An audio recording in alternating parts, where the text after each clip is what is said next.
Ladies and gentlemen, we are back with yet another video of the Arizona Sports Fan. Thank you so very much for tuning in, guys. I really do appreciate it. Now, today we're going to be talking about the possibility of the Arizona Cardinals not being able to sign Kenyan Drake. Now, I do feel like it is a main thing that needs to happen this offseason, but we have to at least have that thought of what if Kenyan Drake is going to go out there and get more money from a different team, and Arizona Cardinals is probably not willing to pay, upwards of over $10 million for a running back.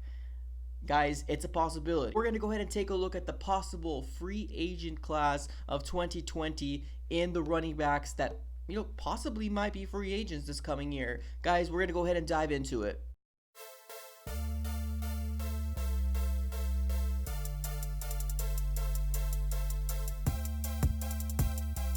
Alright guys, thank you so very much for coming back. I really do appreciate it. Now, like I mentioned before, there is a possibility, maybe a slight possibility, that Kenyan Drake might not get re-signed with the Arizona Cardinals. No, there could be a number of different things that happen. No, maybe we're not God, able to please, trade David no. Johnson. Maybe, he's going to be going higher than we expected him to. Maybe the running back market is going to be super high, and there's just not a number that we can, coexist with, Kenyan Drake. So it's a possibility that he might walk. So obviously we got Kenyan Drake, very close to the trade deadline. We got him for a 5th round pick, which was an awesome bargain. I do got to go ahead and give Steve Keim kudos for that, or whoever did it in the front office. If it was Steve Keim or whatever the situation is, kudos, guys. So obviously Kenyan Drake was definitely an awesome asset. He definitely shined. I like what I saw out of him. He ran the ball hard. He hit the holes. He did not go down at first contact.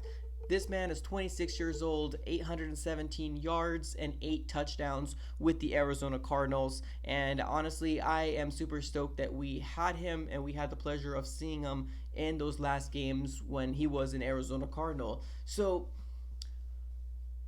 I just want to go ahead and say, let's take a look. Let's take a look at the different running backs that are out there that's a possibility going to be free agents this coming year in this 2020 free agent class. So if we don't sign Kenyan Drake, these are my 5 possible alternatives that I could possibly think that Arizona Cardinals could possibly take a look at, because in my mind, there's no doubt in my mind David Johnson's going to get moved, whether it's Tampa Bay or any other team.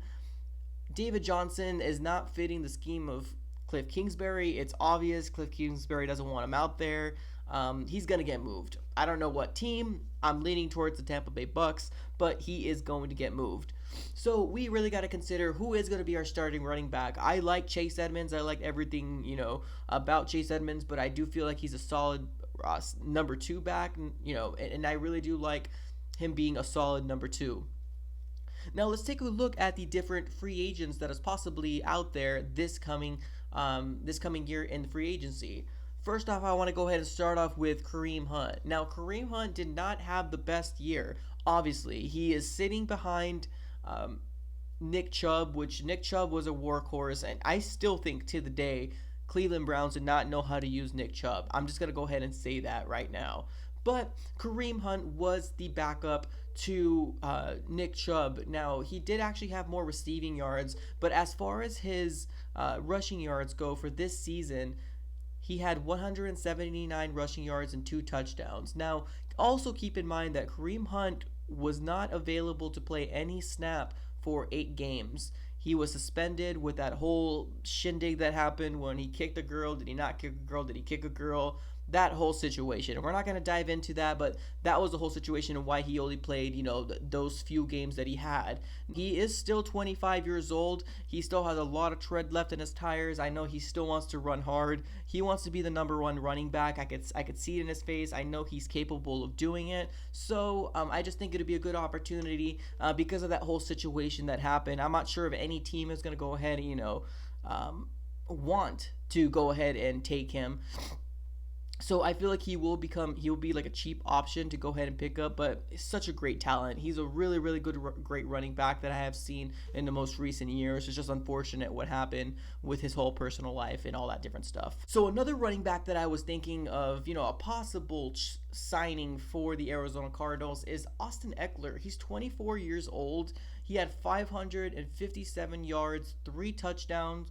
Now that's only his rushing. Like, when I think of Austin Ekeler, I think more of a receiving back more than anything. He had 993 receiving yards and 8 touchdowns compared to his 557 rushing yards and 3 touchdowns. Now, those numbers on their own, they're pretty amazing. They're pretty awesome to go ahead and get a talent like Austin Ekeler. But Austin Ekeler to me is more of a second running back. He's not a number one. I don't see him as a workhorse just because the way his body is built. He's not the biggest running back out there, but I really do like what I've seen out of him coming out of the backfield, catching the ball, and when, like I said before, if he has open space, this guy can really fly. I really do like what I've seen out of him. And you also got to keep in mind that he was sharing the backfield with Melvin Gordon. That's going to go ahead and segue me to the next player that I was thinking of, is going to be Melvin Gordon. Now, Melvin Gordon is 27 years old.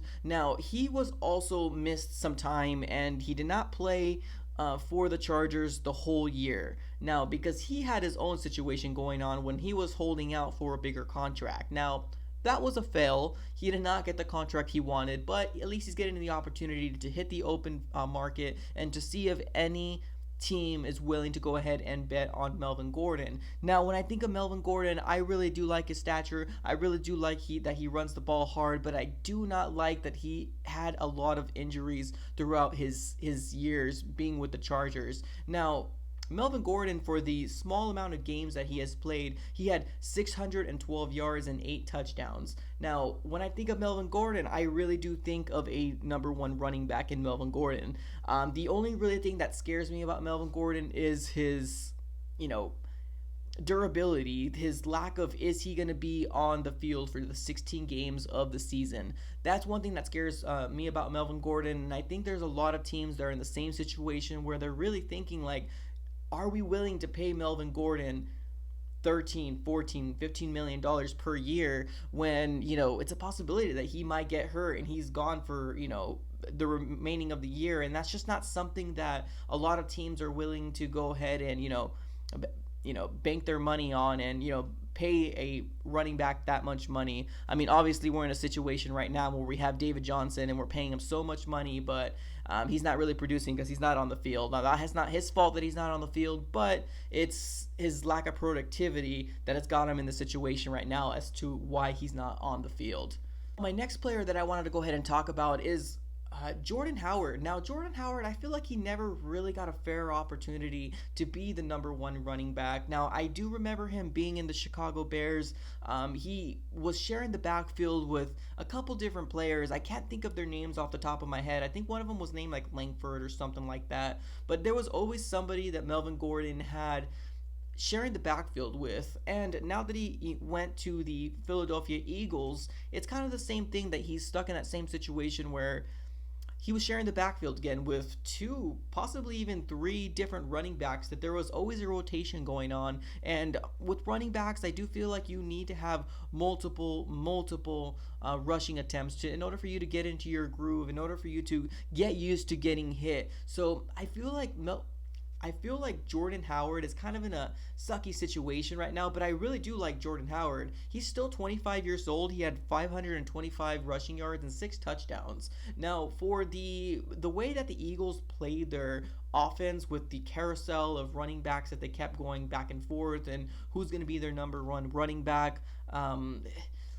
Jordan Howard had a pretty good year considering the fact that he was not the number one running back. Now, he might have been in terms of probably the best talent, but he wasn't in the sense of getting all the touches that he needed to kind of get into a groove and to get those monster numbers that, we know that he could probably be capable of doing. So I do feel like Jordan Howard would possibly be a consideration for the Arizona Cardinals to get if Kenyan Drake was not re-signed. Here's the next one, guys.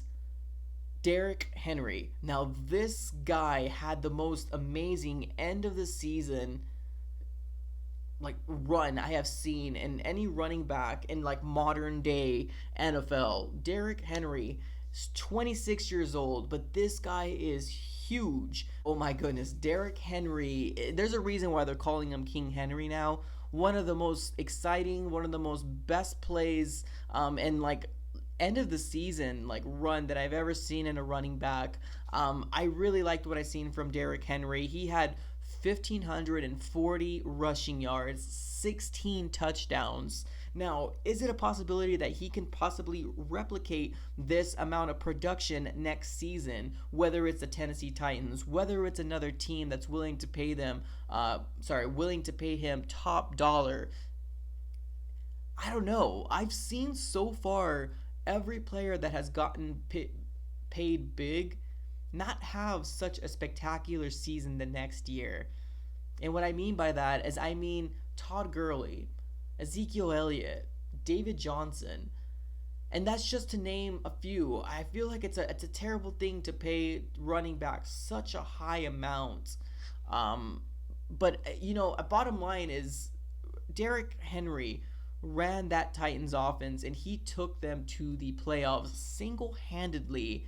One of the best end of the season runs I have seen in a very, very long time. Derrick Henry would be an awesome asset for the Arizona Cardinals, but I don't think Tennessee Titans are going to let him go. I really do not think they're going to let him go. I think they're going to throw the bag at him, and I think he's going to get locked up with Tennessee Titans. I would be surprised if he goes to another team, but those are my 5 possibilities of options if Kenyan Drake is not re-signed with the Arizona Cardinals. Now, what do you guys think? Do you guys think that there's other players, different running backs that are out there that I did not name in my list here? Yeah, go ahead and put it down, drop a comment, leave a like, and guys, if you have not already, please subscribe. This is going to be the #1 spot for any draft talk, free agent talk, anything concerning with the Arizona Cardinals. This is going to be your spot for it, guys. So please consider subscribing. I would really appreciate it, guys. But that's all I got for this episode, guys. Thank you so very much. I'm out.